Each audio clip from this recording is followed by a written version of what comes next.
students, how are you all? Hope you all are fine. Welcome to your Sisti class.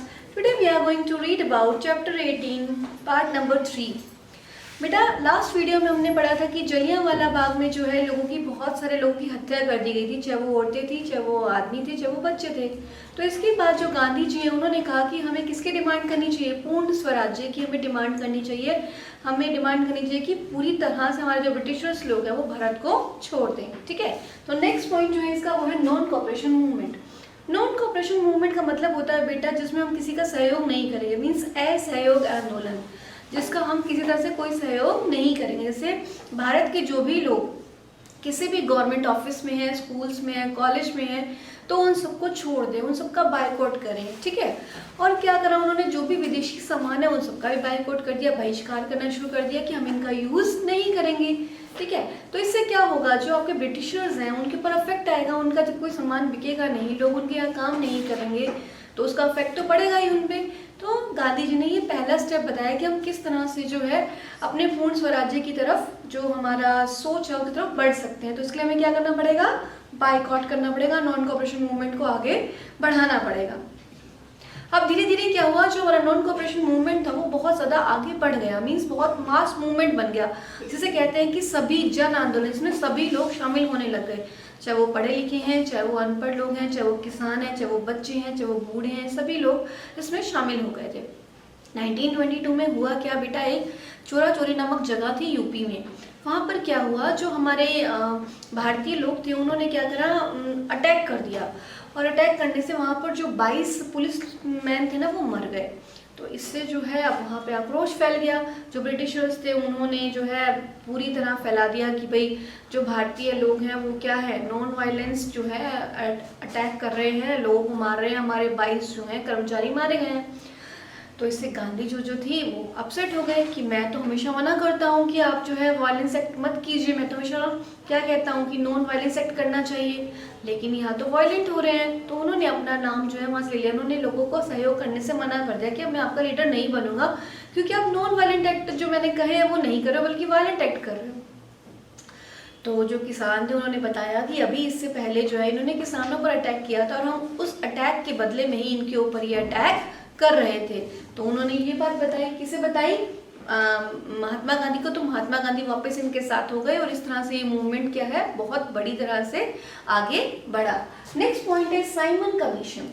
अब Simon commission क्या था बेटा, Simon commission एक commission था जिसमें कि जो हमारी पॉलिसीज थी ना पहले इंडिया की ब्रिटिशर्स के पास, उन पॉलिसीज को चेंज करने की सोची जा रही थी। मीन्स उसमें ये हो रहा था कि जो ब्रिटिश की गवर्नमेंट है ना वो अब डायरेक्ट रूल ना करके क्या कर रही थी, वहाँ जो आपकी क्वीन एलिजाबेथ है वो रूल करेंगी, और कुछ ऐसे रूल्स थे जो चेंजेस, मतलब भारत के जो रूल पहले थे उनमें चेंजेस करवाना चाह रहे थे, और उसमें भारतीय लोगों को शामिल नहीं कर रहे थे। उसमें खाली क्या थे, अंग्रेज लोग ही शामिल थे। भारत का ही संविधान बनाने जा रहे हो, भारत के रूल्स में ही चेंजेस करने जा रहे हो, लेकिन भारतीय लोग एक भी नहीं था। तो इससे क्या हुआ, जो हमारे भारत के लोग थे उन्हें ये बात अच्छी नहीं लगी, तो उन्होंने क्या करा, साइमन गो बैक से मतलब मिशन चलाया, और उन्होंने क्या किया, साइमन गो बैक के नारे लगाने शुरू कर दिए, जगह जगह पर हड़ताल शुरू कर दी कि Simon go back, Simon go back, Simon वापस जाओ। इसके जो लीडर थे वो कौन थे, लाला लाजपत राय। अब जो लाला लाजपत राय इसका जो समर्थन कर रहे थे उन्हें बहुत बुरी तरह से पीटा गया, और इसी के कारण क्या हुआ, उनकी उसी का वहाँ पर डेथ हो गई थी। ठीक है, तो साइमन जो है वो भारत आ रहे थे, तब क्या हुआ बेटा, बहुत सारा विद्रोह किया गया, रिवोल्ट किया गया कि साइमन भारत नहीं आए, और हम ये मीटिंग यहाँ पर नहीं होने देंगे, ये कमीशन को हम भारत में नहीं आने देंगे। नेक्स्ट पॉइंट है बेटा न्यू लीडरशिप। न्यू लीडरशिप का मतलब कि अब जब बहुत सारे नेता हैं हमारे, बहुत सारे नेताओं को मार रहे हैं, कोई मर रहा है, अभी पता आपने देखा लाला लाजपत राय की डेथ हो गई, तो कुछ नए लीडर्स उभर कर आए। वो कौन कौन से लीडर्स थे, राजेंद्र प्रसाद, अब्दुल कलाम आजाद, सरोजनी नायडू, मोतीलाल नेहरू, वल्लभ पंत, सी गोपालाचारी, चित्तरंजन दास, ये सारे जो लीडर्स थे वो अभी उभर कर आए। ठीक है, किस लिए आए, ताकि हम जो है इस में शामिल हो पाए। किस में शामिल हो पाए, पूर्ण स्वराज्य की मांग को हम पूरा कर पाए। मीन्स भारतीय लोग जो है वो किसी तरह से अंग्रेजों को भगा दें और भारत को पूर्ण स्वतंत्रता मिल पाए। तो ये सब उस नए लीडर्स थे जो कि हमारे साथ ज्वाइन हुए थे। ठीक है, नेक्स्ट पॉइंट है बेटा दांडी मार्च। अब दांडी मार्च क्या था, दांडी मार्च में क्या था बेटा, जो हमारे अंग्रेज लोग थे ना, उन्होंने क्या किया कि भारतीयों पर सोल्ट लॉ को लागू कर दिया। सोल्ट लॉ जानते हो क्या है? नमक का कानून। मीन्स जो भी नमक आप यूज़ कर रहे हो उस पर टैक्स लगा दिया, और वो टैक्स जो है किसको पे करना है? जो हमारे इंडियंस हैं। जब वो नमक लेंगे तो वो किससे लेंगे? ब्रिटिशर्स से लेंगे। और जो ब्रिटिशर्स हैं वो क्या करेंगे? बोलो। जो ब्रिटिशर्स हैं वो जो नमक देंगे उस पर आपसे टैक्स लेंगे और आपको तब जाके नमक देंगे। तो ये तो चीज़ गलत है, क्योंकि जो नमक है वो तो हमारी बेसिक नीड है। आप एक छोटा सा खीरा भी खाते हो तो क्या कहते हो? नमक डाल के खाना है। एप्पल खाना है, नमक डाल के खाना है। अब अगर मैं नमक के ऊपर टैक्स दूंगी तो फिर मेरे पास इनकम कैसे बचेगी? तो इसी के विरोध में गांधी जी ने क्या करा? डांडी यात्रा निकाली। ठीक है, उन्होंने क्या करा? डांडी यात्रा शुरू करी अपनी। साबरमती तक वो पैदल चले थे, 340 किलोमीटर तक वो पैदल चले। कहाँ से कहाँ तक चले थे? साबरमती आश्रम अहमदाबाद से लेकर और कहाँ तक? दांडी तक उन्होंने पैदल यात्रा की। 340 किलोमीटर तक पैदल चले।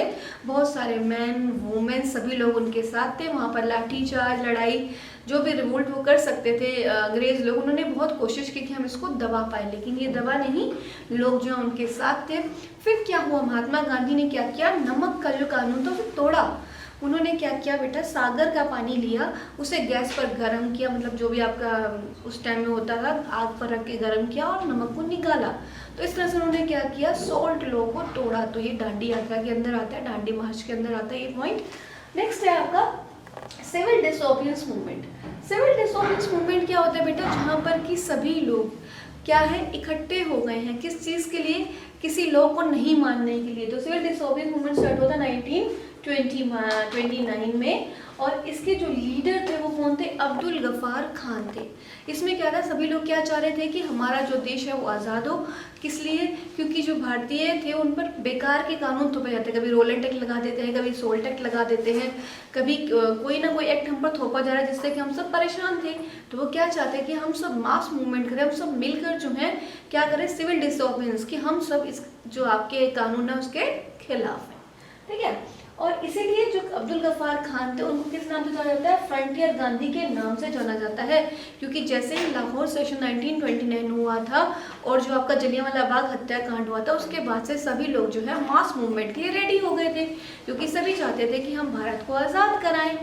नेक्स्ट पॉइंट है second world war and the quit India movement. Second world war 1939 में हुआ था बेटा, और इस वर्ल्ड वॉर में क्या हुआ? अंग्रेजों ने सोचा कि हम जो इस वर्ल्ड वॉर का पूरा क्या करेंगे? मुकाबला करेंगे। इसके लिए उन्होंने क्या किया? भारतीय सैनिकों को अपने साथ ऐड ऑन कर लिया, लेकिन किसी लीडर से पूछा नहीं, अपनी मर्जी से उन्होंने जो भारतीय सैनिक थे उनको बाहर भेज दिया। तो ये बात गांधी जी को बहुत बुरी लगी। तो उन्होंने क्या करा? 8 अगस्त 1942 को क्विट इंडिया मूवमेंट स्टार्ट कर दिया, कि आपको भारत छोड़ो आंदोलन का शुरुआत कर दी।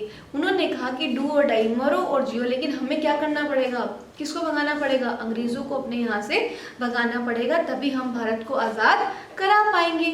ठीक है, अब इसके लिए उन्होंने क्या किया कि जो क्विट इंडिया मूवमेंट था उसके लिए उन्होंने भारतीयों को क्या किया? समझाया, जगह जगह जाकर समझाया कि आपको क्या करना पड़ेगा। अगर आप अपने देश को जिताना चाहते हो, अगर अपने देश को पाना चाहते हो, तो आपको हर तरह से इनका विरोध करना पड़ेगा। किसका विरोध करना पड़ेगा? अंग्रेजों का विरोध करना पड़ेगा, तभी ये भारत को छोड़ेंगे। और भारत छोड़ो आंदोलन शुरू हो गया।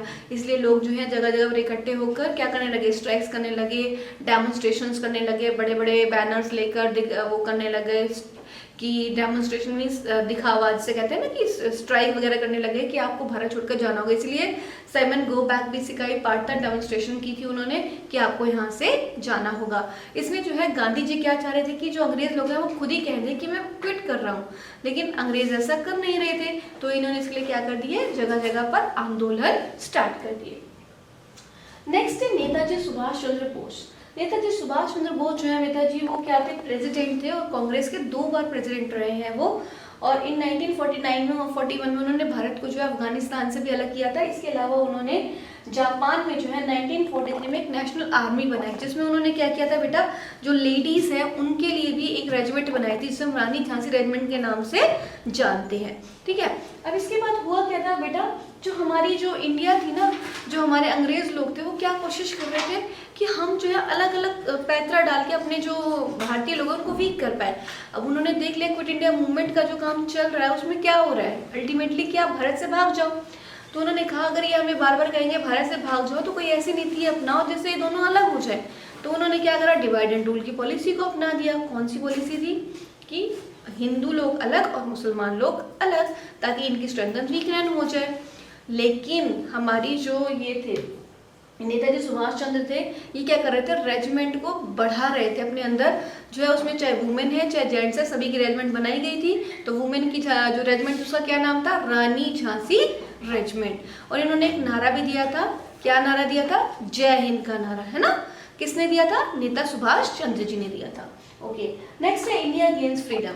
और अब लास्ट में हुआ क्या कि हमारे जो प्रधानमंत्री पंडित जवाहरलाल नेहरू थे, उन्होंने भारत को आज़ादी दिलवा ही दी। वही पहले हमारे क्या बने थे, प्रधानमंत्री बने थे, है ना। और उन्होंने क्या किया था बेटा, जब भारत का मतलब स्वतंत्रता मिली भारत को, तो उस टाइम में भारत का विभाजन भी हुआ था। मीन्स भारत को दो पार्ट में डिवाइड कर दिया गया था, तो एक पाकिस्तान और एक भारत। तो इसलिए भारत जब हमारा देश जब मतलब आज़ाद हुआ था, तो उस टाइम में खुशी भी थी और दुख भी था। खुशी किस बात की कि हमारा देश अब स्वतंत्र हो गया, दुख किस बात का कि हमारे जो पहले साथी थे वो अब हमसे अलग हो गए हैं। ठीक है, तो I hope you got the video, है ना। Thank you, bye bye, will meet in the next video, bye.